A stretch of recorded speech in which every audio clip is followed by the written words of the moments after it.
Grecia, antes de los grandes filósofos, mucho tiempo antes de Platón, de Aristóteles, de Sócrates. Y pues sí, de acuerdo con los historiadores,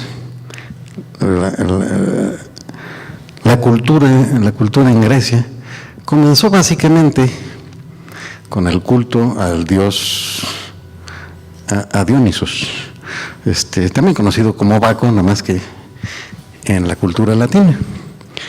Y aquí resulta interesante la entrada de este dios Dionisos, de acuerdo con el libro de Las Bacantes, que ya tiene un título latinizado. Las Bacantes es una de las comedias de Aristófanes, y en Las Bacantes se menciona que llegaba una especie de mensajero que avisaba que llegaba, pues me imagino que algún representante del dios Baco, ¿verdad?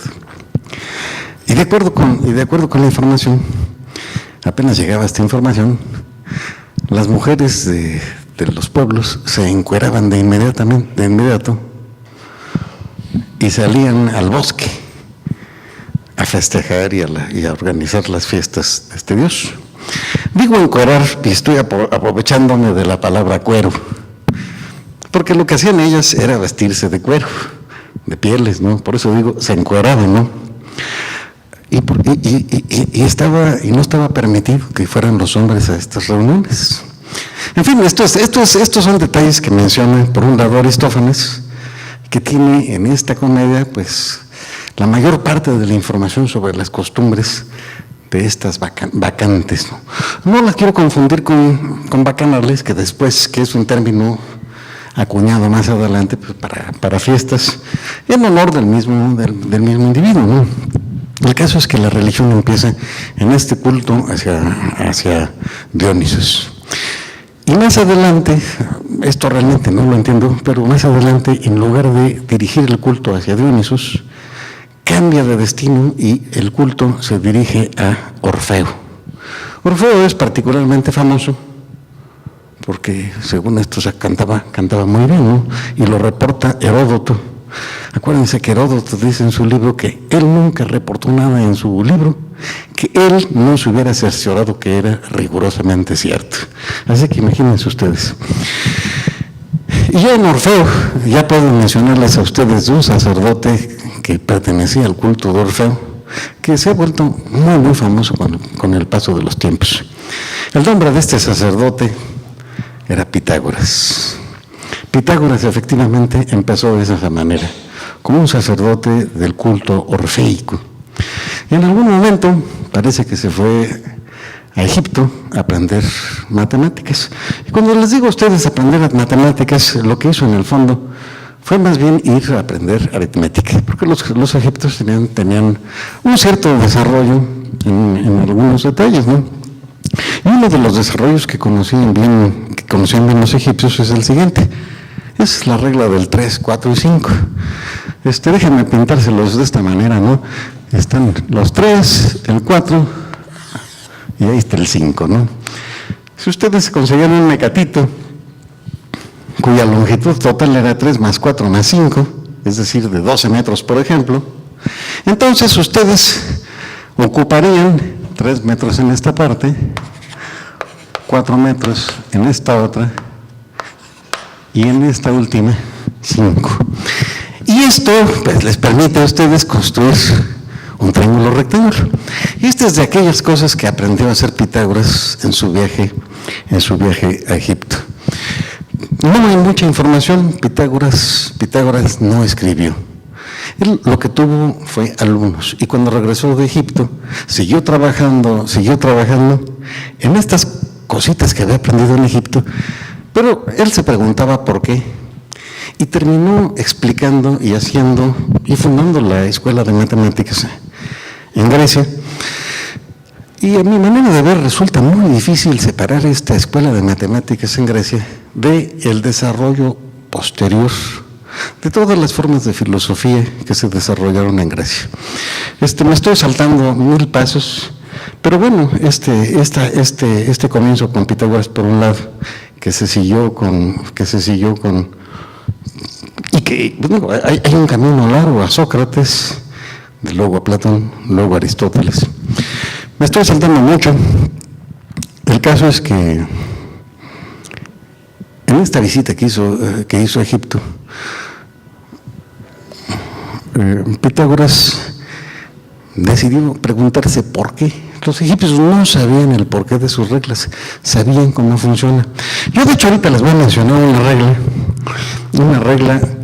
Yo me acuerdo que alguna vez estaba yo dando una clase de cálculo sobre un problema que hoy les voy a presentar. Y de repente se paró un muchacho, y me enseñó a hacer lo mismo que les estaba yo enseñando a ellos, de una manera mucho más sencilla. A mí ya se me olvidó esa manera, que sí funcionaba, ¿no? Sin embargo, de esa manera, pues no había ninguna explicación de por qué funcionaba, ¿verdad? En fin, yo ya no me acuerdo de esa, pero estoy convencido que las matemáticas que había en Egipto eran de ese estilo. Y bueno, vamos a empezar. Hace 8 días se mencionaron los números irracionales. Y bueno, la intención es más o menos hacer una presentación ligera de qué son los números irracionales, ¿no? Entonces déjenme empezar. Ustedes saben que primero tuvimos los números enteros. Es más, hay un gran matemático cuyo apellido es Kronecker. Kronecker decía: Dios hizo los números enteros, pero todo lo demás lo hemos hecho nosotros. Kronecker hizo cosas muy bonitas. Hoy vamos a ver algunas de las cosas que hizo Kronecker. En fin, ya me estoy extendiendo demasiado y no voy a los hechos, ¿verdad? Empecemos entonces con la serie natural de los números, y se llaman números naturales. Normalmente 1, 2, 3, 4, después del 9 hasta el 10. El 10 nosotros lo escribimos con un 0, pero se podría escribir con un símbolo, ¿no? De hecho, en casa yo escribo, desde hace muchos años escribo el número 10 con la letra A, y el único que sabe mi clave es uno de mis hijos, ¿verdad? En fin, entonces tendremos 9 y luego viene el 10, que yo escribo con una letra A mayúscula, ¿no? Y me sigo con todas las mayúsculas, hasta la Z y luego con las minúsculas, de tal manera que yo represento los números siempre con una sola letra, no con dos, ¿verdad? Pero no puedo llegar muy lejos. El caso es que esto permite, por ejemplo, contar. Y las técnicas para contar están realmente muy escondidas en nuestras costumbres. Yo creo que uno de los grandes pasos que dio la humanidad fue darse cuenta de qué significa contar, ¿no? Y contar, de acuerdo con Cantor, significa de alguna manera establecer una correspondencia entre los objetos que uno quiere contar y algo que tiene un cierto número que uno conoce. Por ejemplo, cuando uno desea contar 5 objetos, pues lo que haría uno sería ponerlos en correspondencia a cada uno de esos objetos con los dedos de una mano, ¿verdad? Y si fueran 10, pues con los 10, y son 20, pues con los 20 dedos de los que dispone uno, ¿verdad? Estas correspondencias deben ser unívocas. Los matemáticos, y yo me voy a colocar dentro de los matemáticos. Luego decimos, en lugar de decir correspondencia biunívoca, decimos correspondencia biyectiva. Pero bueno, la idea es que estos números que están acá, en general, no nos permitieron hacer muchos cálculos. De alguna manera, era necesario incluir el 0. Y de repente, efectivamente, se incluyó aquí un 0 a la izquierda del 1. Está antes del 1. Y este 0 que yo les quiero proponer aquí es un 0 diferente del 0 que luego habríamos de utilizar nosotros para representar números. Este 0 tendría la propiedad de que yo podría definir la operación de resta. Es decir, si yo tengo 5 y le quito 3, el resultado es un número entero, sale 2. Pero si yo tengo 5 y le quito 7, entonces lo normal es que digan, pues no se puede, ¿no? Sin embargo, sí tiene sentido, ¿verdad? Yo me gano 5 pesos y gasto 7, ¿Qué significa eso? Debo 2, ¿no? Debo 2 es indispensable. Poner de alguna manera este tipo de cosas, ¿no? Y bueno, de esta manera se le puede dar sentido a los números negativos. Sin embargo, bueno, para no hacerla larga, ustedes saben y pueden entender qué significa 0.3. 0.3 es lo que hoy día llamamos un número racional. Y quiero decir que es un número racional sencillo, porque el 0.3 se puede escribir como 3 décimos, ¿no? Ven ustedes, aquí tiene la magia de poder describir los números fraccionarios como el cociente de 2 números enteros. Y ahora, ven ustedes, si en lugar de tener 0.3 tuviera yo 0.33, entonces la cosa se piensa a poner más difícil, ¿no? Pero digo, un rato de pensarle nos lleva afortunadamente a la respuesta. Son 33 centésimos, ¿no? 33 entre 100, pues produce el resultado de 0.33. Déjenme ponerles una más difícil y ya me voy a la que es mi objetivo, ¿no? 0.3333. Me estoy saltando uno, ¿verdad? Pero bueno, en fin, esto se ve que podría escribirse como 3, 3, 3, 3, y esto lo divido entre 10,000. Y ya tengo el punto. Pero yo lo que quiero proponerles a ustedes es una cifra un poco más salvaje, ¿no? Esta cifra que es más salvaje se escribe, bueno, pues hoy día se escribe de esta forma, ¿no? 0.3 y le ponemos una rayita encima del 3. ¿Qué significa la rayita? Pues la rayita significa que ese 3 se repite indefinidamente. Se le ponen miles y miles, millones de 3, ¿no? Y entonces la pregunta es, ¿cómo puedo yo representar 0.3 como cociente de 2 enteros, ¿no? Vean ustedes que la receta es muy sencilla, ¿no? Yo tendré que poner aquí una infinidad de 3 y abajo tendré yo que poner un 1 con la misma cantidad de ceros, ¿no? Es decir, una infinidad. Pero eso desgraciadamente no tiene sentido. Es decir, quizás aquí nos atoraríamos y ya no podríamos resolver el problema, ¿no? Aquí es donde, les repito, les digo, uno de mis alumnos me enseñó a hacerlo de una manera directa. A mí ya se me olvidó cómo me enseñó. Era bonito el sistema, pero ya se me olvidó. Yo tengo otro que funciona sistemáticamente, ¿no? Y ese otro consiste, por ejemplo, en escribir este número de la siguiente manera. De hecho, ustedes saben que 0.3333 pues sería 0.3, este es un punto, no coma, más 0.03. Y ahorita ya ven ustedes para dónde voy, ¿verdad? Más 0.003 y más 0.00003. Si yo escribo y descompongo el número de esa forma, entonces me doy cuenta, por ejemplo, que yo aquí en todos estos podría, como se dice, factorizar el número 3. Y entonces esto va a quedar como 3 veces que multiplica a 0.1, más de aquí 0.01, más de acá 0.001, más finalmente 0.0001. Estoy resolviendo el caso sencillo, ahorita me arranco con el que ven cero, ¿no?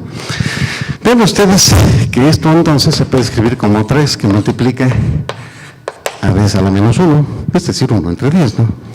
La que sigue, que está acá es más 10 a la menos 2, más 10 a la menos 3 y más 10 a la menos 4. Y estas cosas sí ya las sabemos sumar, ¿no? De hecho, aquí ya hemos hecho aquí esta suma antes, ¿no? Quiero proponerles, voy a recordarles a ustedes cómo se escribe esto, ¿no? Déjenme por un momento representar este número por la letra R minúscula. Entonces, esta es R, esta va a ser R cuadrada, esta es R cúbica y esta que está acá es R R a la cuarta. Y entonces lo que yo quisiera hacer, pues es sumarlos y multiplicarlos en general por un coeficiente, ¿no? Es más, déjenme dar un salto, y aquí le pondremos más R a la potencia n, ¿no? Podemos hacer la suma. Esto es lo que se llama una suma geométrica, ¿no? Quizás la solución esté en escribirlo así, miren. La suma es igual R más R cuadrada más R a la m. Esta suma que está acá, quiero ponerle un subíndice, ¿verdad? Tiene 1, 2, n subandos. Entonces déjenme aquí ponerle un recordatorio, un subíndice, que me recuerda que esa suma es una suma de n sumandos. Y enseguida multiplico todo por R. Si multiplicara yo todo por R, entonces aquí obtendría yo R por SM es igual a R cuadrada más R cúbica más R a la M. Bueno, el que estaba aquí quedaría R a la M, pero este que está acá va a quedar como R a la M más 1. Ese es el resultado, ¿no? Yo no sé a quién se le haya ocurrido, sinceramente no lo sé, a mí no se me ocurrió esta formulita, hay otros que sí se me han ocurrido, pero no se me ocurrió, me la enseñaron. Y bueno, ustedes, si yo calculo la diferencia entre estos dos resultados, es decir, si yo resto esto de esto, voy a obtener RSM menos SM. Y esto, ven ustedes al restar, este de este se cancela con este. Aquí habría una R cúbica que se cancela con este. Y así les sigo hasta el último, ven ustedes. El último de arriba. El de abajo, el último, no se cancela con nada. Ven ustedes que entonces me va a quedar este término menos este. Es decir, R a la M más 1 menos R. Que se puede escribir como R que multiplica a R a la M menos 1. Y de aquí pues ya no me queda más que, como se dice, factorizar. Ven ustedes, ese subíndice M, que multiplica R menos 1, pero eso lo paso dividiendo, queda igual a R por R a la M menos 1 entre R menos 1. Ahora, en este caso la R es un número menor que 1.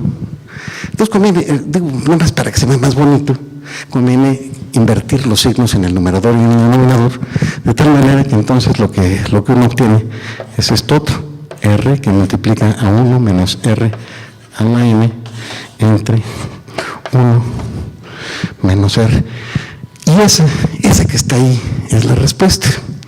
Podemos intentar ver cuánto vale esta suma para este caso. Ven ustedes, nosotros estábamos en ese caso, eran 4 sumandos, es decir, la n vale 4. Vamos a ver cuánto vale esa suma si la n vale 4. Esa suma, si la n vale 4, vamos a ponerle ese subíndice 4. Y acuérdense ustedes que la R es un décimo. Entonces, en esas condiciones, ese 4 va a ser igual. Entonces, aquí tendré yo un décimo que multiplica a 1 menos un décimo a la 4 entre 1 menos un décimo. Y bueno, pues eso que está ahí es la suma. Esta suma tiene un cierto trabajo exponerla, pero ven ustedes que se trata del mismo trabajo que hay que hacer si yo sumo 4 sumados o si sumo 2.500. Si yo sumara 2.500, todo lo que cambiaría sería que en lugar de 4 le pongo 2.500. Ahora vamos a ver cuánto nos resulta esta operación. Esta operación pues es igual 1 menos un décimo me da 9 décimos, ¿no? 9 décimos, aquí tengo un décimo, y luego es 1 menos 1 entre 10 a la menos 4. Este no lo voy a hacer, no tengo muchas ganas de simplificarlo ahorita, ¿no? Pero yo puedo sustituir esto en esta expresión, este número, por 3, pues es igual. y me va a dar exactamente el 0.3333. Yo no lo quiero hacer aquí, esto es muy fácil hacerlo, a lo mejor traen tu calculadorcita, si lo hacen van a ver que eso es una identidad. El hecho interesante es que esta formulita se simplifica de una manera horrible o maravillosa si la m se vuelve un número muy grande. Porque vean ustedes, si la m es muy grande, entonces yo tendré r a una potencia muy grande. Vean ustedes, la r es un décimo, luego sería un centésimo, un milésimo, en fin. A la potencia 3 ya es un milésimo, a la potencia 6 es un millonésimo, a la potencia 18 sería un trillonésimo, que ya es un número pequeñito, ¿verdad? Pues ustedes hacen entender la n infinito, entonces este término desaparece y entonces tengo el resultado de hacer una suma infinita. Y es la que a mí me gustaría poner aquí. Bueno, ustedes, este punto 3 barra se podría escribir como 3 veces, pero se trataría de esta suma llevada desde el término 1 hasta el término infinito. Y esa suma desde el 1 hasta el término infinito está dado por esta expresión, en donde aquí, al hacer tener m infinito, pues este pedacito tiende a 0. Y entonces me quedo simplemente con r entre 1 menos r. Es decir, un décimo en el numerador, un décimo queda aquí. Aquí me queda 1 y acá me queda 9 décimos. Y ahora ven ustedes, este 10 se cancela con este. Entonces me queda 1 entre 9. Por 3 me da 3 novenos. 3 novenos, ¿qué es? Pues 3 novenos es un tercio. Ah, pues sí, efectivamente. Este punto 3 barra, de hecho, resulta ser un tercio simplemente. Bueno, yo les dejo, les voy a dejar una tarea, ¿verdad? Piénsenla, por favor. Imagínense que en lugar de que fuera un 3 que se repite, fuera un grupo de 2 cifras, por ejemplo, 0.73. Entonces, tienen que hacer exactamente lo mismo. Hay un cambio pequeñito por ahí que hay que hacer, pero van a encontrar ustedes una fórmula para escribir este punto 73 barra como cociente de 2 números enteros. Pero ya que estamos en eso, imagínense que en lugar de que sean 2 cifras las que se repiten, ahora se repiten 3. Es decir, 123, 123, 123, 123 y así hasta infinito.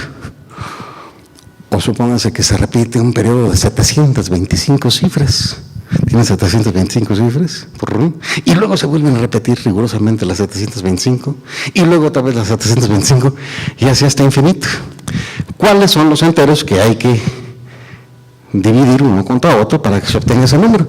Bueno, pues este es exclusivamente el pedazo que yo les quiero proponer a ustedes como una tarea. Y bueno, ¿cuál es el interés de todo esto? Bueno, yo ya les estoy mostrando a ustedes cómo yo puedo repetir. Si ustedes me dan un número cuya expresión decimal tiene una parte decimal periódica, ¿cómo puedo encontrar los enteros tales que, agarrando uno, dividiendo mediante el otro, me produzca esa expresión decimal?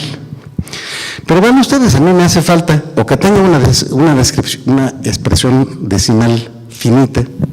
Ven ustedes, por ejemplo, aquí. Esta tiene una expresión decimal finita. Tiene un 3. Y si ustedes se fijan, tienen una expresión decimal infinita y periódica. Ven ustedes que realmente este punto 3 lo pueden haber escrito de esta manera. Punto 3, 0, barra. Ya tienen ustedes ahora sí una expresión infinita y rigurosamente periódica. Y entonces, pues ahora sí ya lleguemos. Todos los números que tienen una expresión decimal periódica, es decir, que se repiten cada cierto grupo fijo de cifras, es lo que nosotros llamamos los números racionales. Son números racionales y entonces siempre, ya les mostré cómo siempre se pueden encontrar 2 enteros cuyo cociente permite expresar esos números.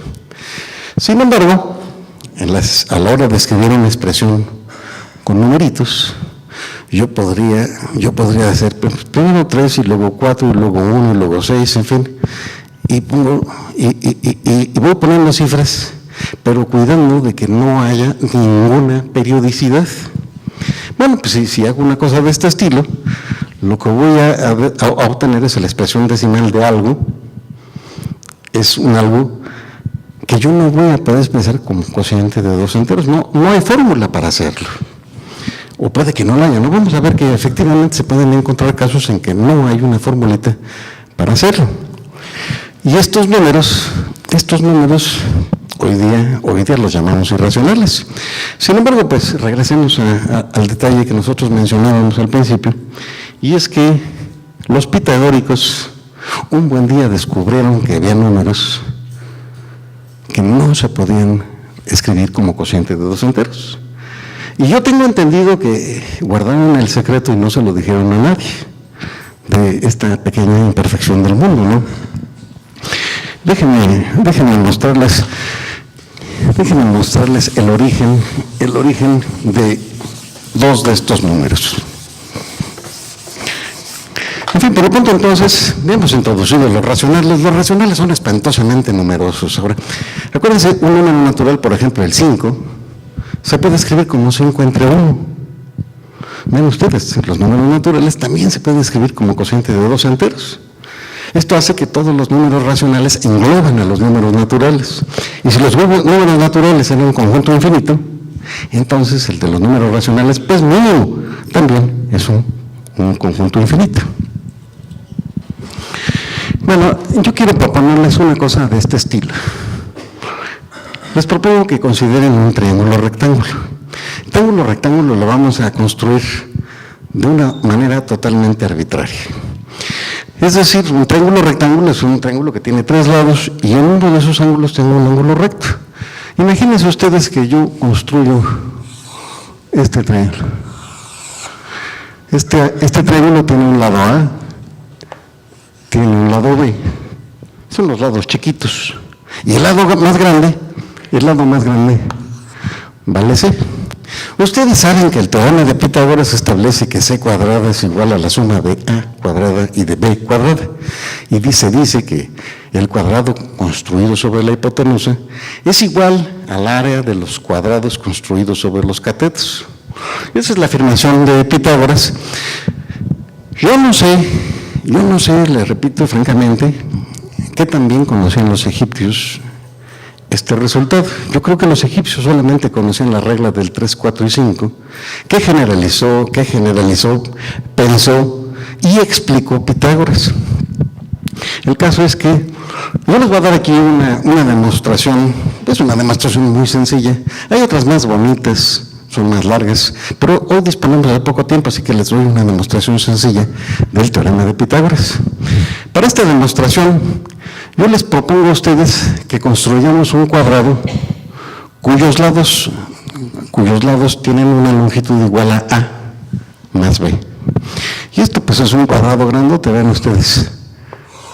Es una cosa de este estilo. Desde aquí hasta aquí vale A. Y desde aquí hasta aquí vale B. Y exactamente de la misma forma construyo los otros 3 lados, ¿no? Vean ustedes. Este pedacito vale A, este pedacito vale A, y ese pedacito vale A. Y luego ven ustedes aquí, este pedazo vale B, este vale B, B, y este vale B. Como ustedes pueden ver, los lados de este triángulo tienen una longitud que es A más B. ¿Cuál es el área? De este triángulo? Pues de este cuadrado, pues va a ser simplemente A más B al cuadrado. Hay que hacer esa operación, ¿verdad? Y esto significa, pues esto es igual a A más B, que multiplica A más B. Pero los productos notables nos enseñaron a calcular, pero pues ahorita vamos a hacerlo, ¿no? Esto se puede escribir como, si ustedes consideran que todo esto es un solo número, entonces esto sería A más B, que multiplica A más A más B, que multiplica B. Y repitiendo este proceso, esto que estamos usando, por cierto, es lo que en matemáticas se llama la ley distributiva de la multiplicación respecto de la suma. Abusados. De aquí para acá paso por ley distributiva. Y nuevamente, usando otra vez la ley distributiva, tengo A por A. Pero A por A, en lugar de poner AA, voy a poner A cuadrada. Entonces tengo A cuadrada más BA. Pero aquí me aprovecho que BA y AB son lo mismo y mejor escribo AB para ponerlo todo en mucho orden alfabético. AB más, luego tengo A por B, AB más B por B. Ya no ocupo.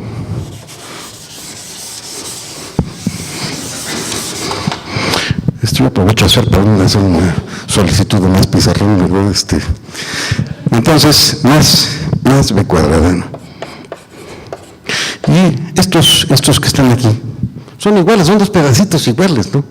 Entonces, normalmente decimos dos veces eso. De tal manera que, ven ustedes, A cuadrada más 2AB más B cuadrado. Y bien, este detalle, yo no sé quién hizo esta demostración, es muy sencilla, es la primera que yo vi, la vi hace muchos años.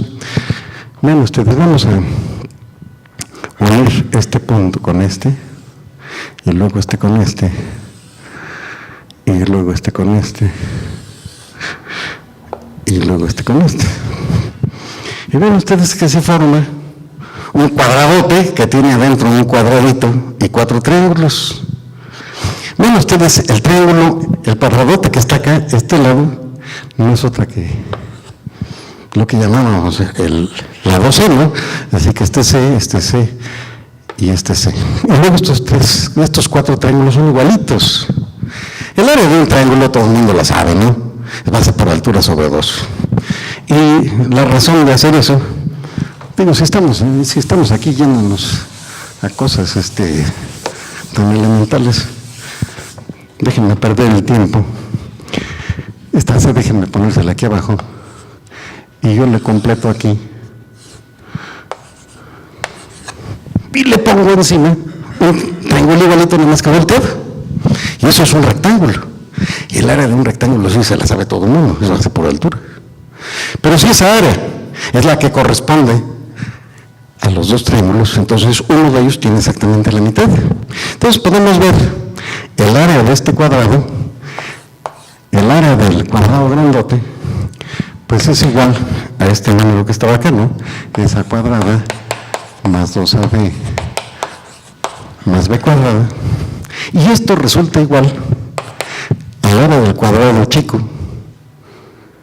Pero el cuadrado chico tiene el lado C, así que su área es C cuadrada, ¿no? Más 4 veces el área de uno de esos triángulos. Pero esos triángulos tenían cada uno de ellos un área que valía AB sobre 2. Entonces, ven ustedes, 4 medios me dan 2, ¿no? Entonces aquí tengo 2AB y acá tengo 2AB. Entonces yo puedo cancelar en esa ecuación el 2AB y me quedaría yo con lo siguiente: A cuadrada más B cuadrada, después de cancelar este con este, es igual a C cuadrada. Este es el teoremita del bueno de Pitágoras, ¿no? De este sacerdote que pertenecía al culto de Orfeo. Bueno, pues en la conferencia de la semana pasada, el maestro Arturo Silva nos señaló que esta ecuación condujo algunos problemas, porque no faltó a quien se le ocurrió un triangulito de este estilo. Miren, ven ustedes este triangulito, este lado mide 1, este lado mide 1, y entonces, pues, ¿cuánto mide la hipotenusa? Si uno quiere medir la hipotenusa, bueno, pues aquí está la receta. La hipotenusa tiene la propiedad de que su cuadrado es igual a la suma de los cuadrados construidos sobre los catetos, ¿no? En este caso nosotros teníamos, bueno, si lo comparo con eso, pues yo tendría A igual a 1 y B igual a 1. Y entonces, de aquí entonces se sigue que C cuadrado es igual a 1 más 1, 1 por 1 da 1. Y luego 1 más 1 da 2, ¿verdad? Estamos así en términos muy sencillos, ¿verdad? Ahora sí, realmente bajamos al nivel de la clase, ¿no? 1 más 1 da 2. C cuadrada vale 2. Y entonces ven ustedes, C es el número que buscamos y tiene la característica de que multiplicado por sí mismo da 2. Bueno, eso nosotros lo representamos hoy poniéndole una casita, ¿no? Y entonces esa casita, ahí está la casita. Ahí está. Esa es la hipotenusa. La hipotenusa vale la raíz de 2. Bueno, yo iba a incluir hoy la técnica para sacar la raíz cuadrada, pero resulta que mis dos hijos chicos conocían muy bien la técnica de sacar raíz cuadrada, entonces que no gusta, todo el mundo la conoce, entonces a lo mejor no la incluyo. La raíz cuadrada de 2 es 1.4 y feria. No voy a ahondar en cómo sacarlo, pues en cualquier calculadorcita le pueden sacar 8 o 10 cifras. Más de 10 cifras ya no cualquiera puede obtenerlas. Sí, perdón, no cualquiera puede sacarle más de las cifras que trae la calculadora. Por cierto, no un comercial, es un comercial para Newton. La técnica para sacar raíz cuadradas tiene la propiedad de que la raíz cuadrada se va aproximando por la izquierda. Es decir, siempre se van haciendo aproximaciones y cada valor que ustedes obtienen siempre está a la izquierda del verdadero valor. No se llega nunca al verdadero valor, ¿verdad? Pero esto es parte de lo que queremos demostrar. Newton construyó otro método para construir las raíces. Y el método de Newton obtiene la raíz cuadrada, se acerca más rápidamente, pero no se acerca por la izquierda. Está aquí. Entonces el método de Newton empieza aquí, oscila por los dos lados. No llega nunca, eso es parte de lo que tenemos, pero se acerca incluso hasta más rápido que el método tradicional.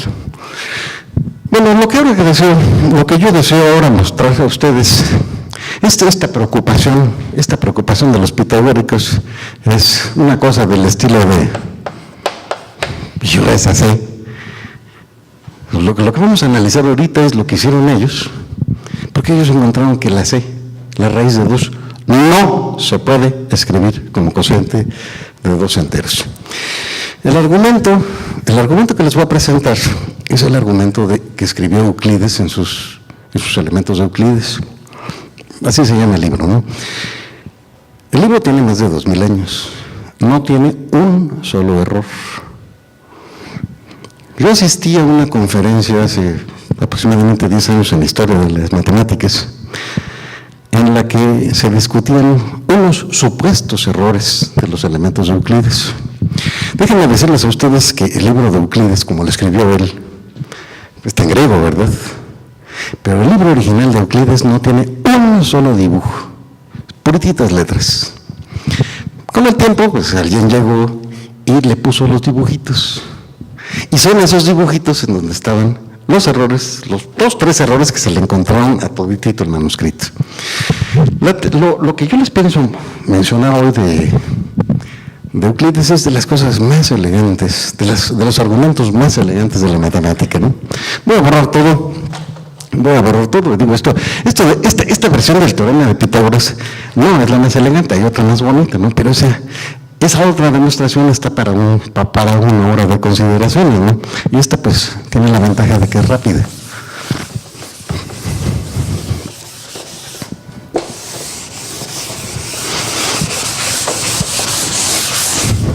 El punto de partida sería decirle, como que no.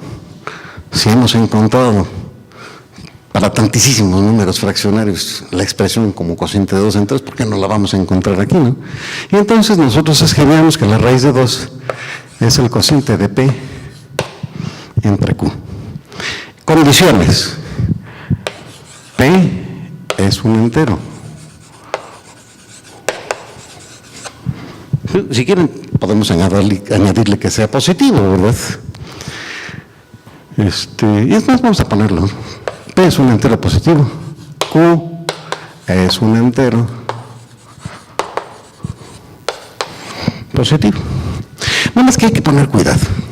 Hay que poner el siguiente cuidado. Por ejemplo, supónganse ustedes, hace rato estábamos considerando el punto 3, ¿no? ¿Se acuerdan ustedes que dijimos que el punto 3 era igual a 3 décimos, ¿no?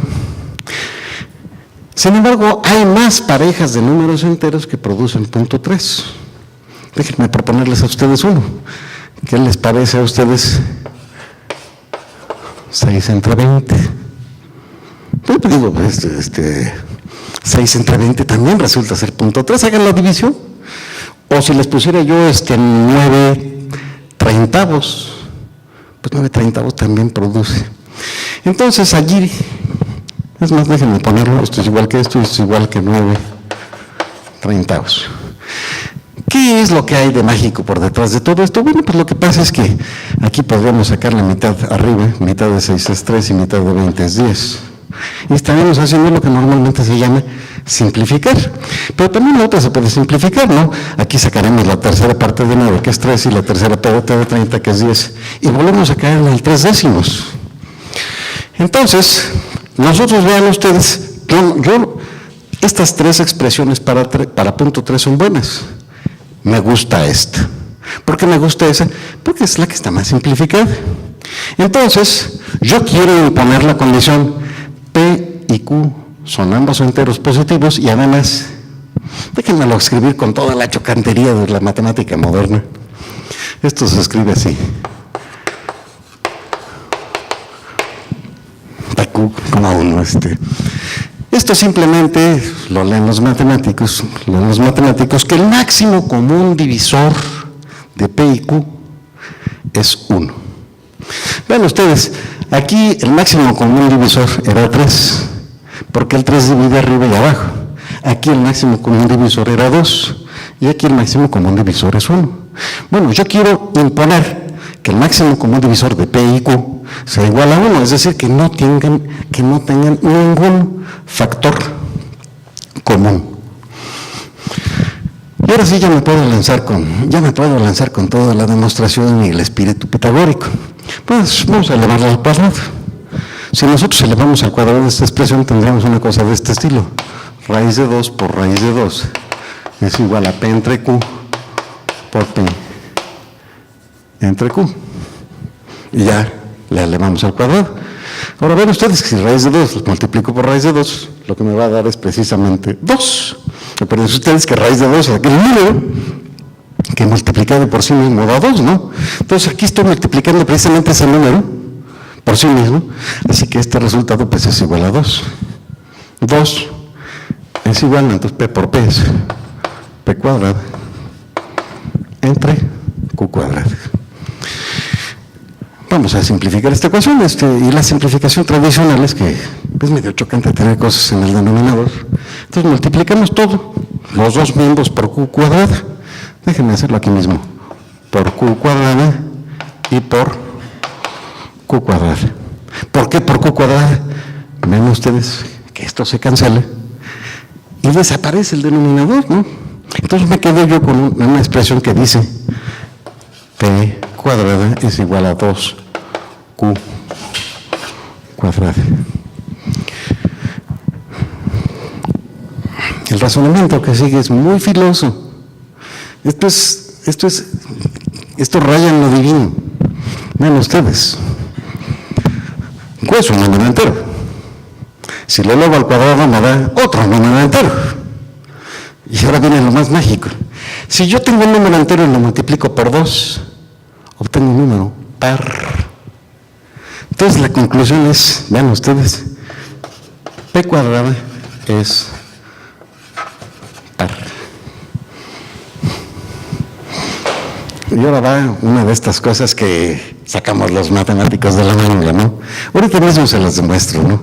Va un lema, se llama lema, ¿no? El lema dice lo siguiente: si P cuadrada es par, entonces P es par. Bueno, ustedes qué belleza, ¿no?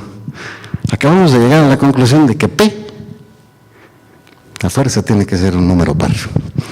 ¿Cómo le hago para imponer esta condición de que P es par? Pues, si yo quiero imponer que P es par, voy a decir que P es igual a 2 por n, donde n pues es otro número entero. Y en estas condiciones, este número que está acá, P igual a 2m, pues la puedo sustituir aquí, ¿no? Y entonces me va a quedar 2m al cuadrado es igual a 2q cuadrada. Y entonces ahora vean ustedes, 2m al cuadrado nos va a dar 4m cuadrado es igual a 2q cuadrado. Creo que podemos dividir la ecuación entre 2, ¿verdad? Dividimos entre 2. Dividimos entre 2, dividimos entre 2. Aquí me queda q cuadrada. Pero bueno, ustedes, entonces de aquí se sigue que q cuadrada es igual a 2m cuadrada. Bueno, ustedes, q cuadrado resultó par. Y por el lema que no he demostrado, q es par. Bueno, entonces ven ustedes, p es par y q es par. ¿Qué significa eso? Que tienen un factor común igual a 2, contrario a la hipótesis. Por lo tanto, es imposible escribir que la raíz de 2 se puede escribir como cociente de 2 enteros. Y yo les debo a ustedes un lema, ¿no? Vamos a demostrar el lema. El lema decía esto. Vamos viendo a ver qué pasa. Vamos a ver, viendo a ver qué pasa.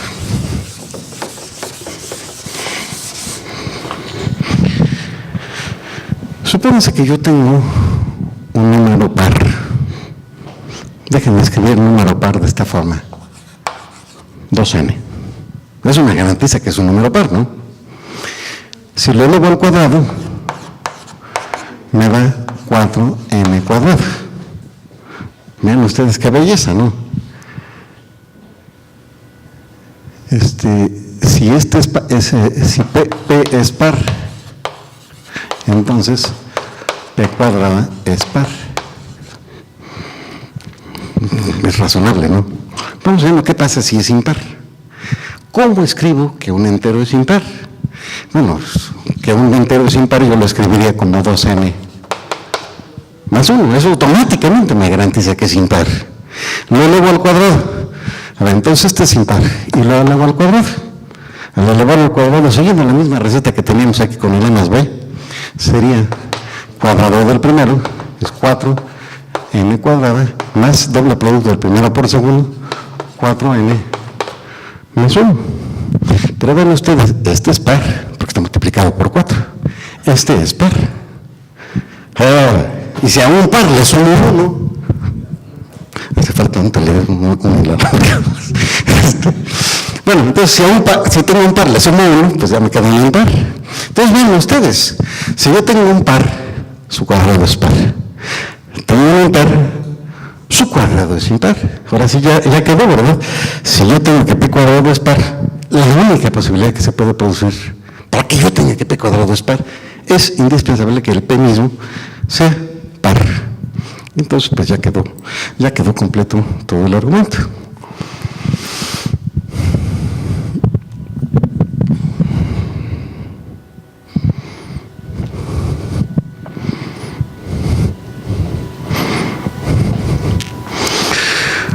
Quiero presentarles a ustedes otro detalle también de aquella época y también está tomado del libro de Euclides.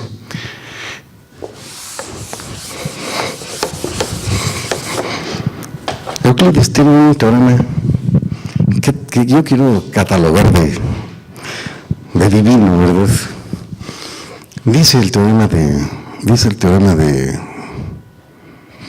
Bueno, a mí ya se me está acabando el tiempo. Yo creo que mejor dejo esto del este teorema divino de Euclides. El teorema afirma lo siguiente: hay una infinidad de números primos, pero a mí me quedan 7 minutos y a mí no me gusta pues quitarles más el tiempo, ¿no? Entonces, déjenme dejarlo para otra ocasión. Prefiero hacer lo siguiente. Nosotros ya vimos que tenemos una infinidad de números enteros. Y vimos que los números racionales incluyen entre ellos a todititos los enteros. De esta manera los números racionales son una infinidad. Y acabamos de descubrir que hay un irracional, ¿no? Ese irracional es el número raíz de 2. Yo quiero proponerles a ustedes, si quieren lo dejamos de tarea, demostrar que raíz de 3 también es irracional. No es idéntica a la demostración, es nada más parecida. Pero es divertido, es interesante hacer la demostración que la raíz de 3 es irracional. En fin, pero yo no me voy a basar en que la raíz de 3 es un número irracional. Tenemos un número irracional. ¿Cómo le hago para tener más irracionales? ¿Habrá muchos? ¿Habrán muchos? Pues miren, a ver qué decía el maestro. Pues no podemos sumar un racional, ¿verdad? Efectivamente, si yo agarro raíz de 2 y le sumo P entre Q, pues automáticamente tengo otro número que es irracional. Eso se puede demostrar, ¿verdad? En matemáticas no se vale hacer demostraciones. Ahora, hay una infinidad de racionales. Y todos los racionales sumados a producen otro irracional. Entonces ya tenemos una infinidad de racionales y son irracionales ligados con el número raíz de 2.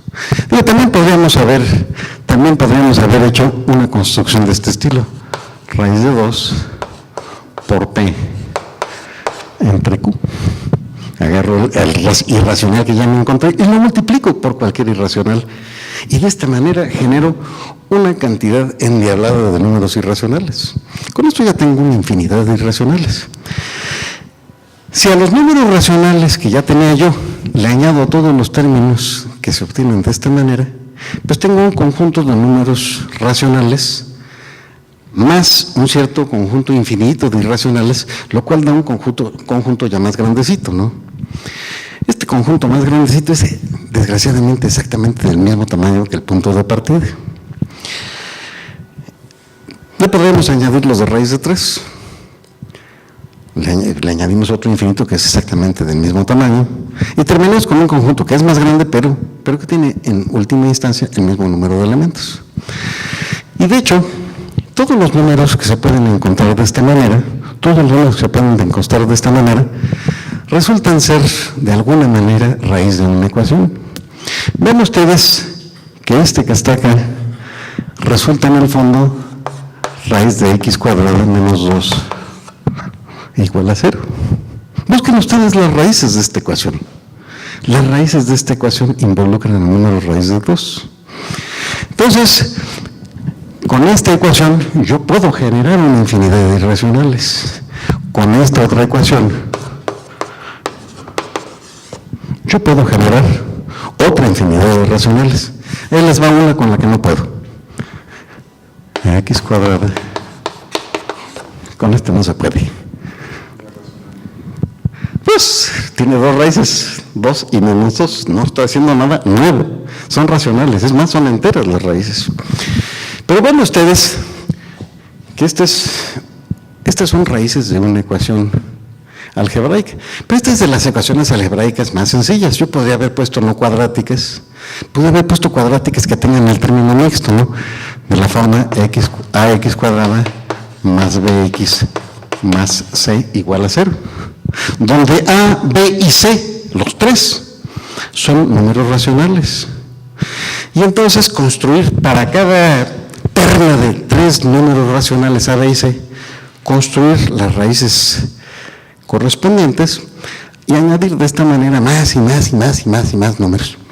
Esto que les estoy diciendo lo hizo Kronecker.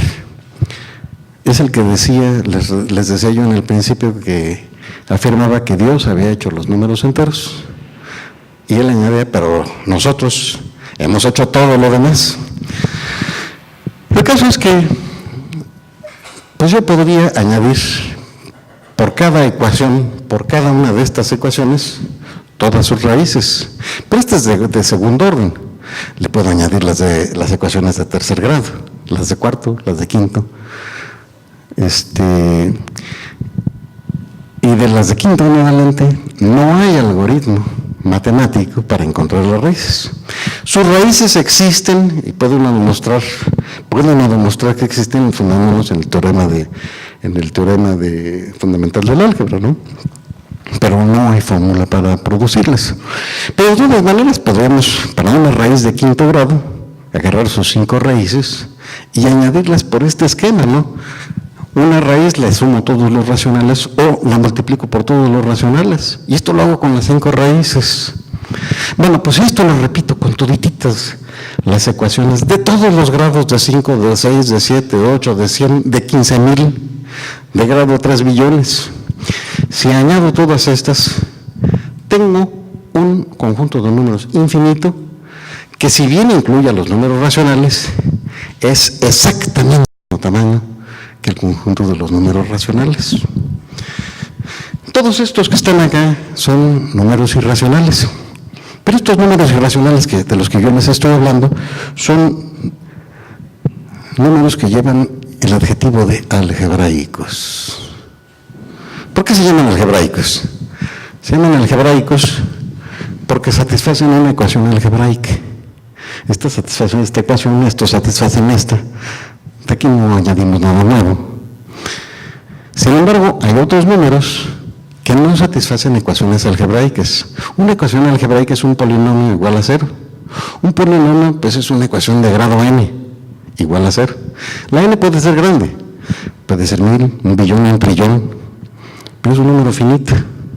Existen ecuaciones con polinomios de grado infinito. Déjenme proponerles a ustedes una, ¿no? Por ejemplo, e a la x igual a 7, donde la e es la función exponencial que nos presentaron en la conferencia pasada, ¿no? Esta e a la x, acuérdense ustedes que e a la x era igual a 1 más 1 más x, 0, 1, 2, entre 2, más x cuadrada, entre 3 factorial, más x cúbica, 0, 1, 2, no, este es 3.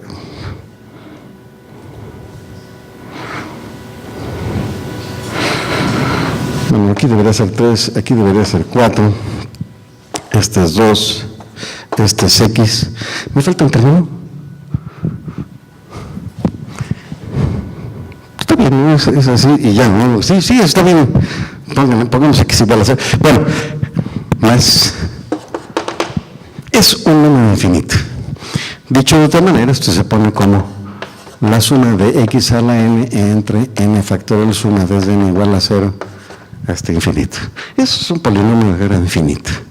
Las soluciones de estos polinomios infinitos, las soluciones para x de este polinomio, conducen también a raíces, pero estas no se llaman algebraicas. Tienen el nombre más bonito de trascendentes, números trascendentes. Hay dos números trascendentes muy famosos. Pi no es irracional, es trascendente. El otro número trascendente es precisamente E. Son los famosos. Pero déjenme ustedes decirles que los números trascendentes sí son más numerosos que todos los racionales y que todos los racionales ya multiplicados por todos los números algebraicos. Los números trascendentes son infinitamente más numerosos que todos los demás. De estos detallitos ya hablaremos más adelante. Más adelante vamos a ver cómo comparar estos infinitos. Pero bueno, si ustedes me aceptan que el número E es trascendente, entonces multiplíquenlo ustedes por cualquier número de los que teníamos algebraicos. Bueno, pues estos números algebraicos constituyen una infinidad, multiplicado por esto, una infinidad, y todos estos son trascendentes. Los números trascendentes son los más numerosos. Son difíciles, ¿eh? Yo conozco una demostración de que E es trascendente. No tengo suficiente formación matemática, o sea, nunca he visto la demostración de que pi es trascendente. De esa tiene fama de que es larguita. Hay muchos números trascendentes y detrás de solamente unos cuantos existe una demostración completa de que efectivamente lo son. Bueno, entonces yo los dejo la semana que entra. Pretendo continuar con un poquito más de detalles. Vamos a ver, es más, les voy a decir que vamos a ver la semana que entra. Vamos a ver, la demostración de Euclides de que el número de primos es infinito, que introduce varias ideas muy finas de la teoría de los números enteros. Vamos a ver, entre otras, el principio del buen orden. Y ya que nos va a quedar un poco de tiempo, pues vamos a ver cómo de ahí se sigue el principio de inducción. Y en la segunda parte de la plática vamos a ver un teorema matemático exquisito que permite establecer que no existe un conjunto de todos los conjuntos. Este es uno de los teoremas más hermosos de la teoría de conjuntos. Ustedes podrán comparar lo que vamos a ver en teoría de conjuntos la semana que entra y las porquerías que se enseñan de teoría de conjuntos en las escuelas. La teoría de conjuntos es una de las ramas más extraordinarias de la matemática moderna y está en todos lados, pero es una matemática elegante y muy bonita. Entonces, estos dos detalles son los que vamos a ver de hoy en noche. Si tienen alguna pregunta, con todo gusto le entramos.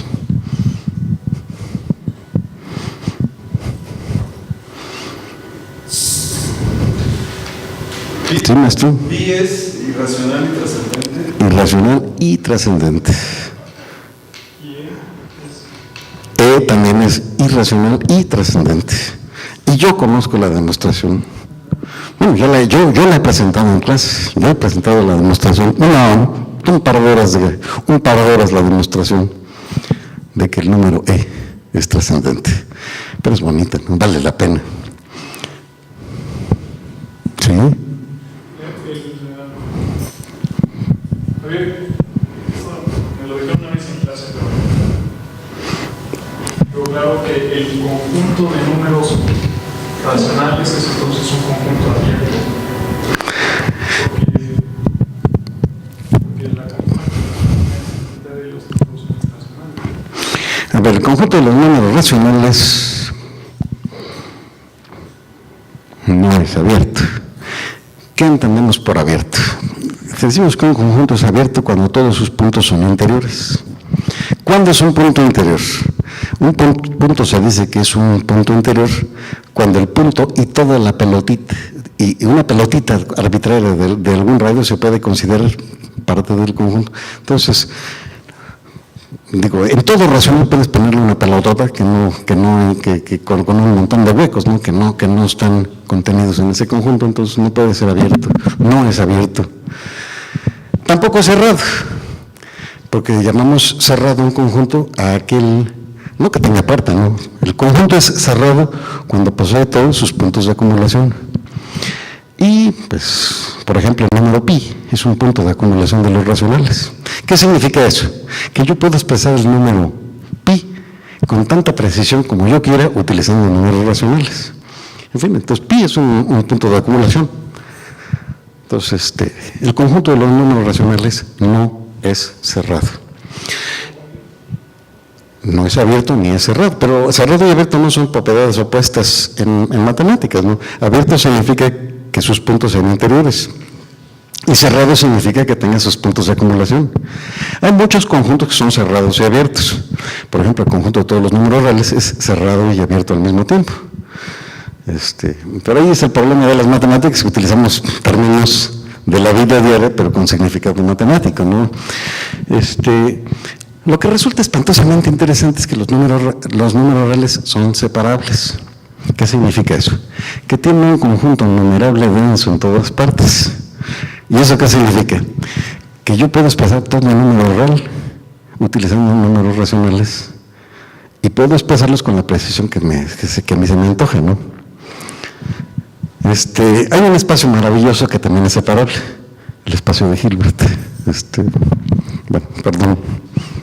¿Alguno más?